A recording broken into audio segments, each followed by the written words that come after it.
It is daunting for aid workers working in IDP camps across the eastern DRC. But for activists like Percy Mubalama, a former Mandela Washington Fellow, commonly known as Yali, it is a mission worth pursuing.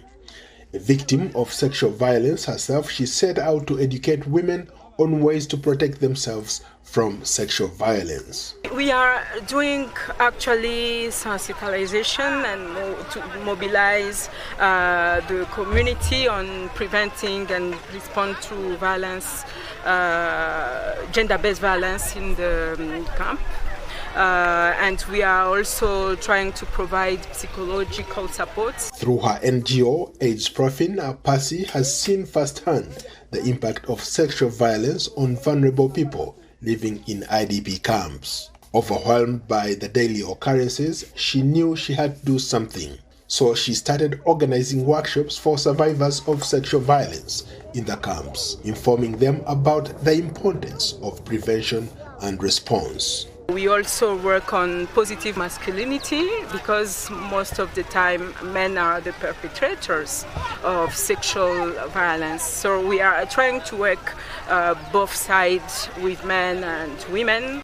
Mubalama says it is challenging and emotionally exhausting experience, but it's also fulfilling to see people start to rebuild their lives after experiencing such trauma. Unfortunately, she adds, the problem of sexual violence in IDP camps is deeply embedded in the society. We believe keeping silence is not good.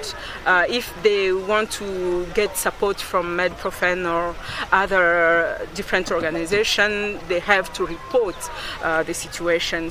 She says they usually advise women to work in groups, especially if they are going to go into forests to collect firewood. When you are in a group, that person can also be afraid to do something wrong. So we usually encourage them, to go in group. Despite the challenges, she believes that progress is possible with small incremental steps to change lives and give hope to the hopeless. Ndiho, VOA News.